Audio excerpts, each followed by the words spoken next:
Mwaramutse neza mwese.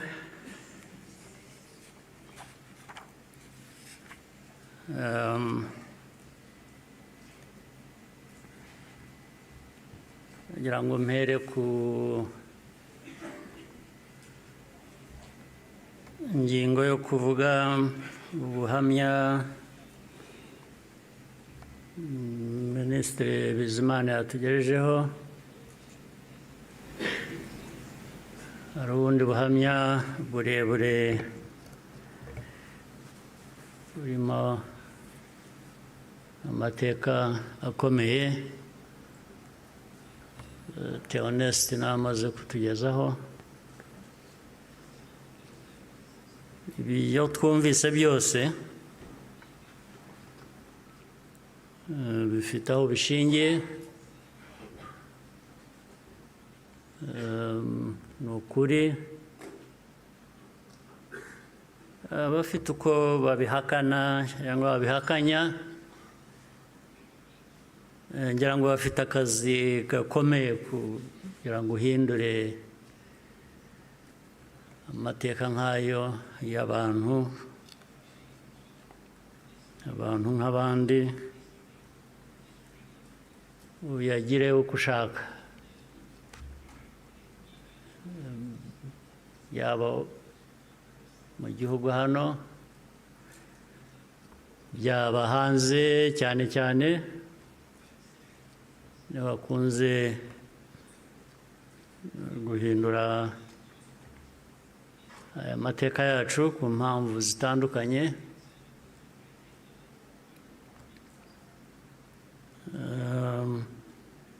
Ibi rero ngira ngo bafite ibyo bazahangana nabyo kugira ngo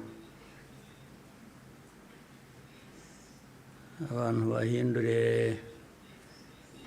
amateka nk'aya bayavuga ukundi. Ariko icyo navuga nk'ibyo Theoneste yavuze,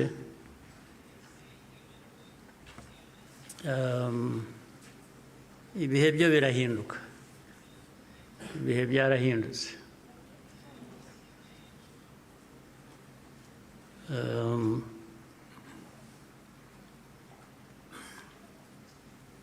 Nta uzongera gupfa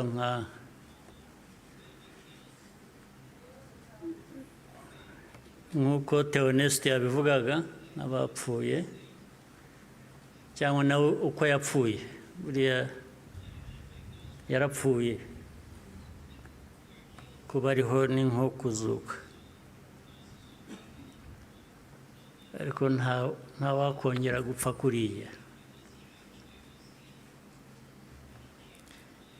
Impamvu kandi mu zindi nyinshi,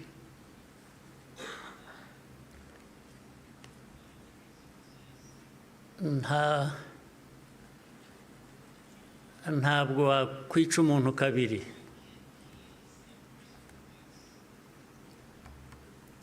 Ubigerageje azakwica mbere yo kumwica. Ubwo turi aha mutureba, bamwe bajya bashinyagura bavugira hanze. Igihugu cyose, igihugu cy'u Rwanda ureba, ntabwo gishobora gupfa kabiri.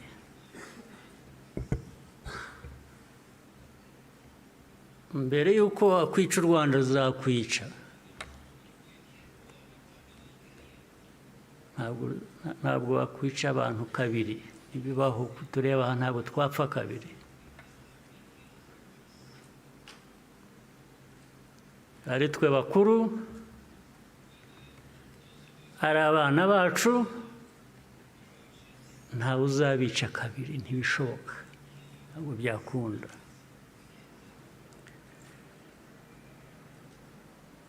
Tuzabaho nk'uko abantu bakwiriye kuba babaho, nk'uko abandi abo ari bo bose babaho, byanze bikunze. ntawe twabisaba kubaho, ntawe.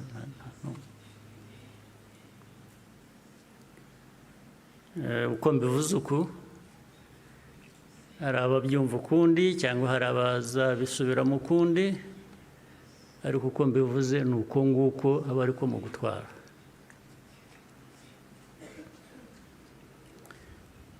Ndabasaba rero ngo nkomeze ijambo ryanjye mu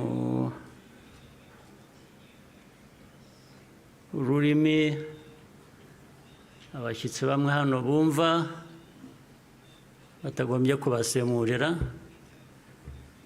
cyangwa se benshi cyane bari hanze bafitanye isano n'amateka yacu, harimo n'abo bayahindura bakayagira uko bashaka. Ndagira ngo mvuge mu rurimi bashobora kumva ntawe basemuriye. Muranyihanganira.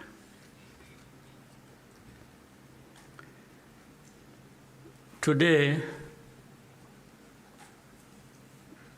we gather again in remembrance to everyone present and watching online. Thank you for joining us on this important day.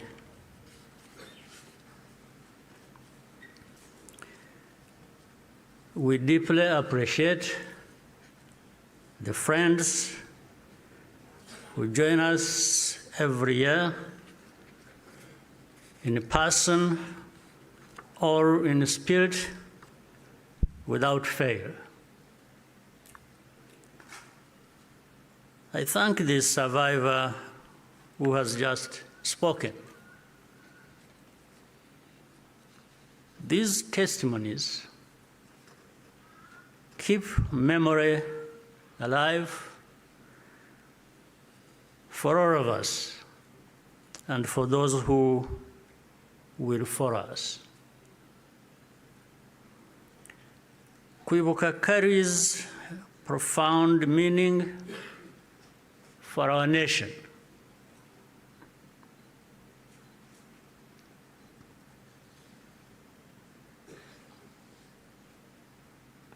It is how we confront and overcome the divisions that nearly destroyed us. This day empowers us all. We draw on the strength of survivors who provide the reservoir of humanity that feeds our nation's soul.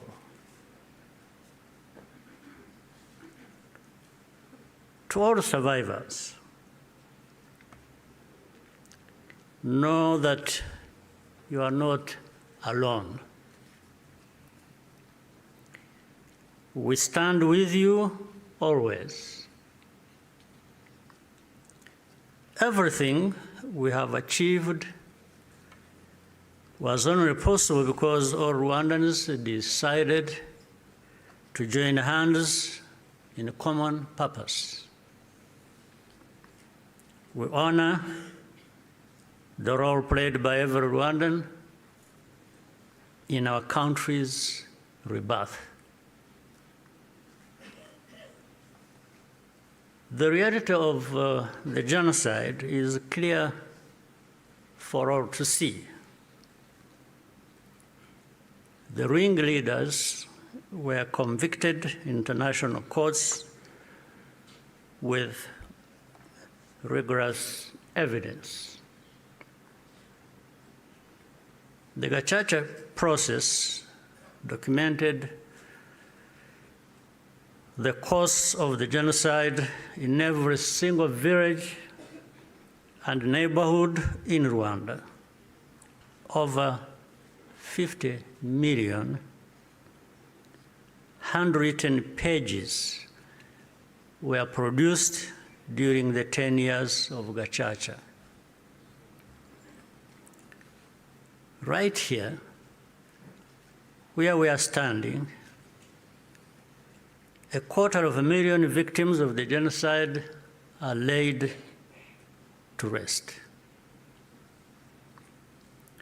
And in 2018, the United Nations General Assembly adopted a resolution that called the genocide against the Tutsi by its proper name, with the support of every member state but one.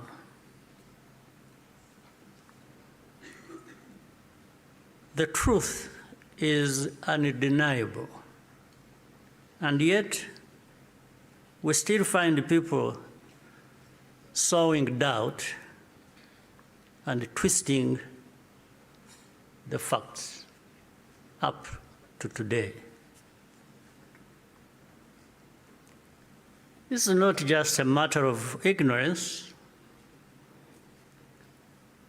but something much deeper. It means that the risk of seeing history repeat itself is a constant danger. If we allow ourselves and our friends to become indifferent. Genocide denial begins long before the genocide itself is committed. There is a pattern of looking away from the warning signs or taking them lightly. Hate speech turns into hate acts, dismissed as expressions of popular discontent. Behavior that should be immediately condemned is rationalized and minimized. The preparations are masked by narratives of popular grievance and fear. In the process, a moral equivalence is created between the targets of the genocide and the planners of it. All of these elements were present in our own story. There are some who pretend that the genocide against the Tutsi was a spontaneous event. That's not true. It was carefully prepared and carried out in plain sight.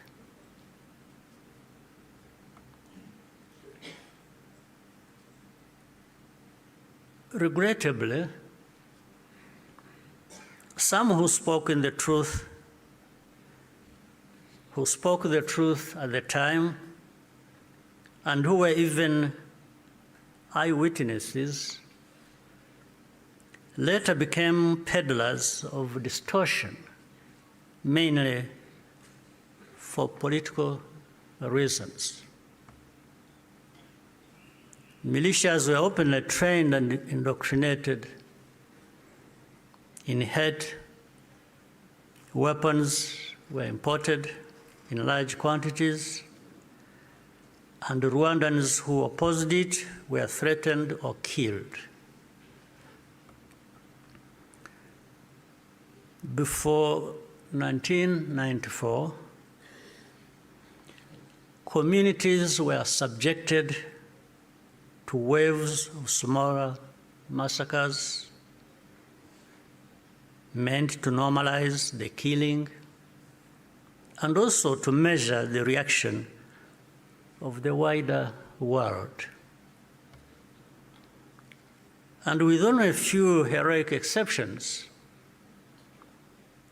the world was unconcerned until it was too late. In the early 1960s,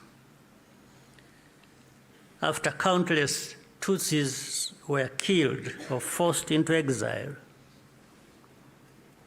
international voices such as Bertrand Russell, to name just one, described it as systematic extermination. The pattern continued in the 1980s and early 1990s. When Tutsi communities such as the Bagogwe in the northwest were targeted in organized attacks,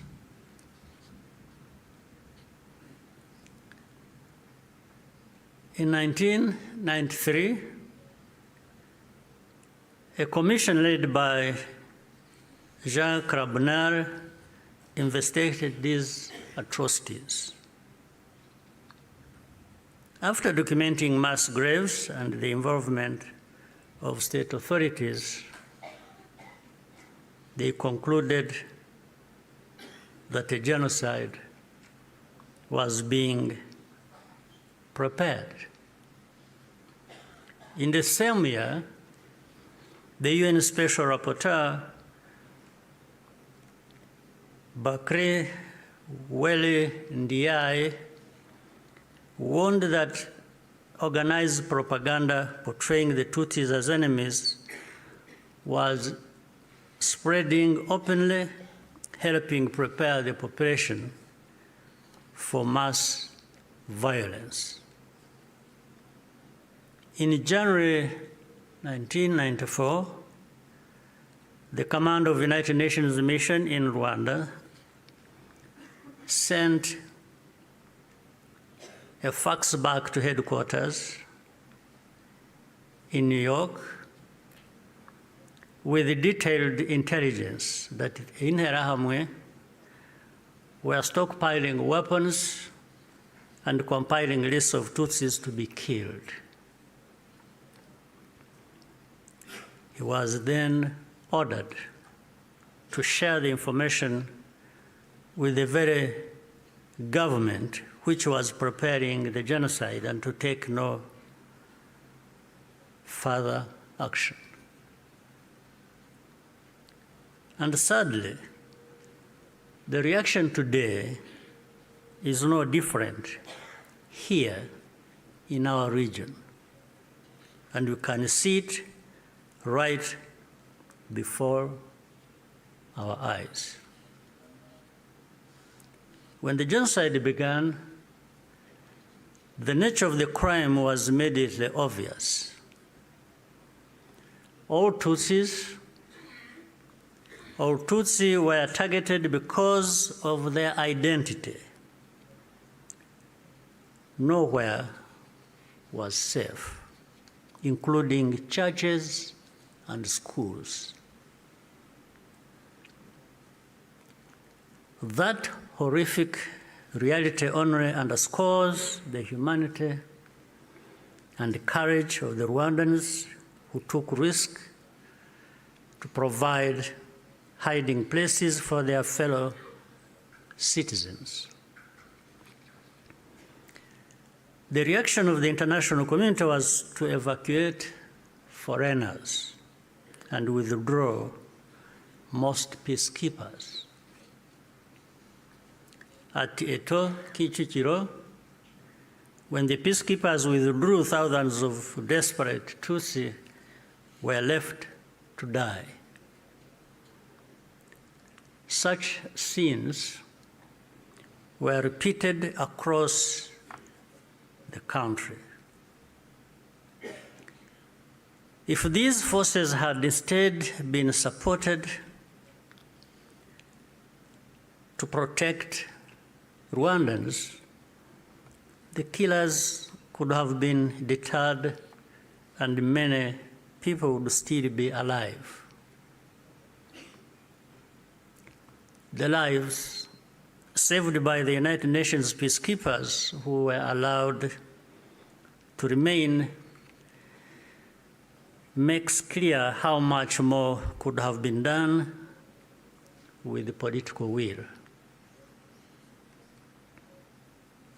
Even as the killings accelerated, the language used to describe what was happening itself became a matter of calculation.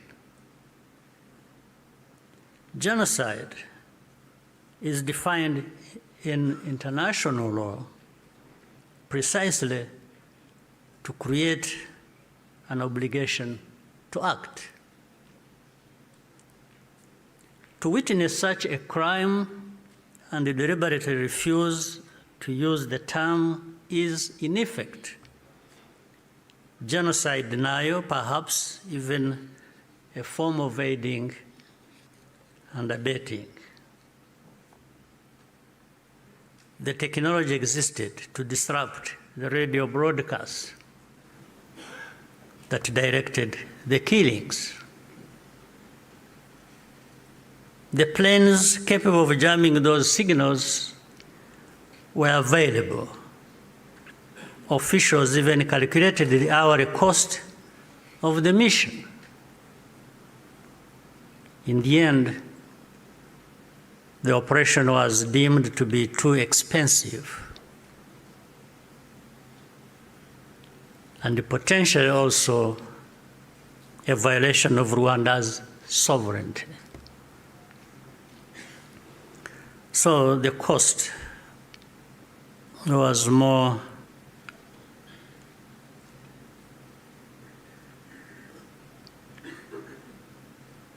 it became too expensive. It was more expensive, especially when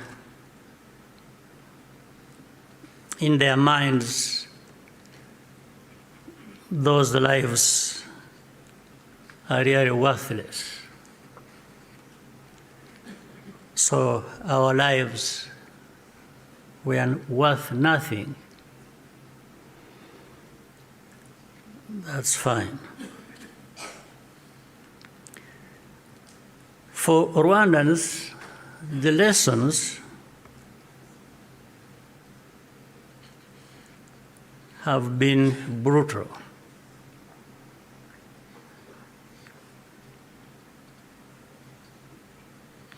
And those lessons have not been forgotten. If our lives do not happen to align with someone else's interests, they are not worth saving. That's fine. And so it had to be the Rwandan Patriotic Army that led the campaign against the genocide and ended it. Our deepest source of grief was always that we could not arrive earlier. This is a simple truth of history, which many today still have reservations about acknowledging, for reasons we do not and maybe will never understand. The culture and character of today's Rwanda Defense Forces, RDF, was forged in those dramatic moments. It guides the conduct of our forces who serve abroad excuse me, in peace-building missions, earning universal respect. Indeed, no sanctions or insult from outside can ever tarnish the honor and integrity of Rwanda's defense and security forces, who are among the finest that can be found anywhere.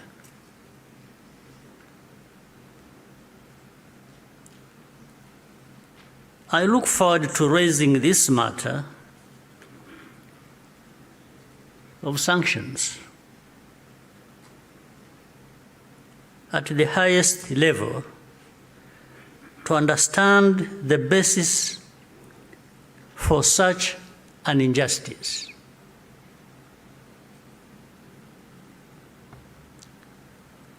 Rwandans understand the cost of tolerating extremism, and our central security principle is to put the protection of civilians first. After the genocide, Rwandans chose to rebuild our country together. With that came a promise to never let the politics of genocide take root ever again. I tell you, genocide cannot happen here again. It won't happen.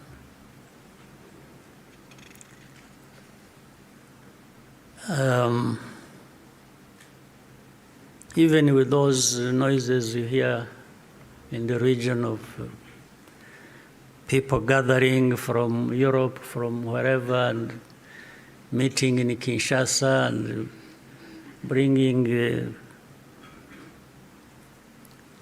the son of Habyarimana and relatives and others from wherever and gathering. All of that is just noise. It cannot amount to anything that will happen here of that kind again. It cannot happen. And I'm saying this not just as a person. And I'm just saying it because I know every Rwandan, young and old, is as determined and is saying so, like I'm saying now to you.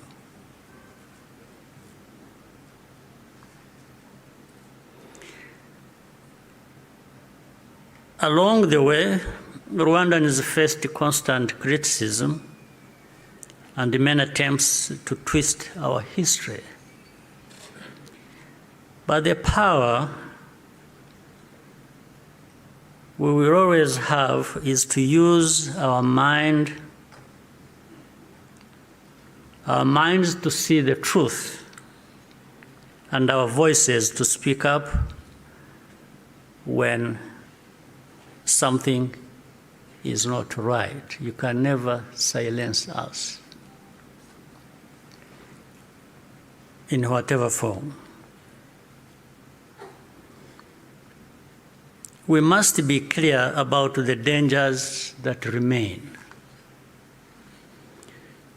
When the genocidal government collapsed in July 1994, the soldiers and the militia fled across the border into DRC, forcing millions of civilians along with them. Inside the camps, they organized into what is now known as FDLR and launched a sustained cross-border insurgency against Rwanda, claiming tens of thousands more lives. This was the period known as the Abacengezi insurgency, and the western border was only fully secured by the end of the 1990s through the combined efforts of our army and the brave residents of those areas. And since then, our defensive measures have been aimed at ensuring that such attacks can never again be made across our borders. This is not a problem that should be left to Rwanda alone. Doing so only rewards those behind the threats, while Rwanda is penalized for standing up for itself. Imagine a farmer whose field catches fire. At first, the flames are small.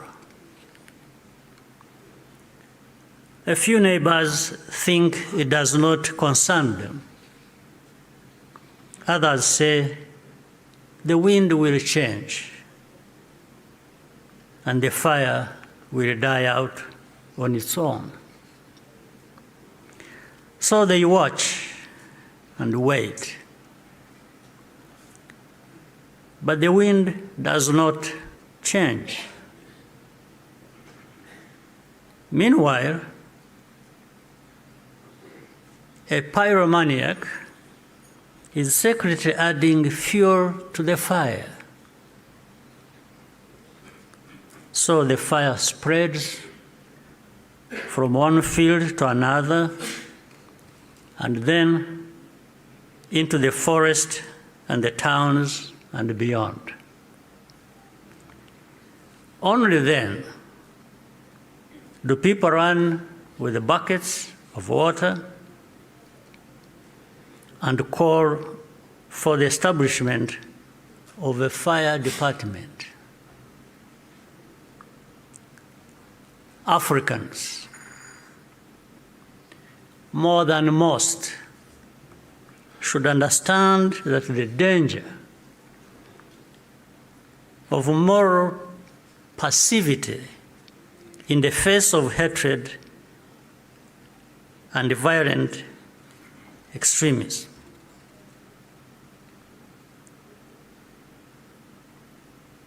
We should understand that danger, especially in the face of hatred and violent extremism. Africans, more than most, we must be reminded by all this history. Today, our continent accounts for the majority of the world's active conflicts. In 1994, Africa's collective institutions also failed to respond.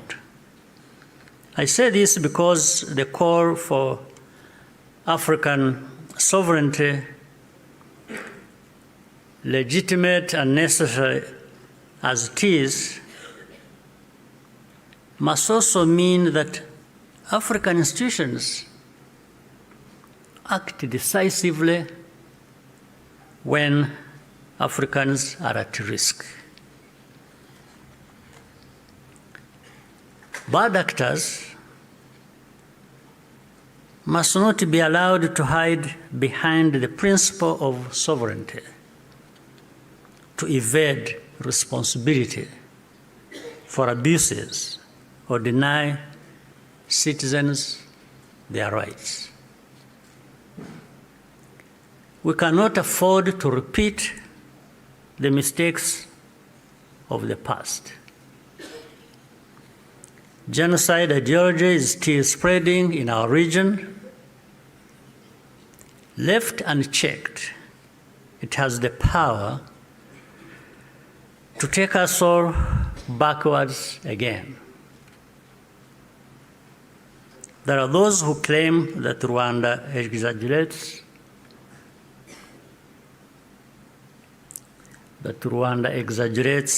these concerns, or that we have ulterior motives. This is not only false, it exposes the deep cynicism that led to the tragedy we commemorate today. What sustains Rwanda today is the unity of Rwandans and the convictions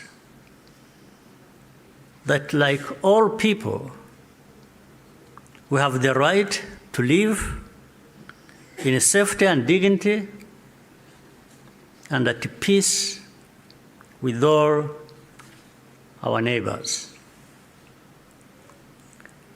What we ask is for partners to join with us to fight extremism, rather than punishing Rwanda for defending itself. We owe future generations of Rwandans more than survival. They deserve to inherit a secure, united, and bold country and an integrated and confident Africa. We invite you to stand with us in remembrance and also in action. I thank you for your patience and kind attention. Murakoze cyane.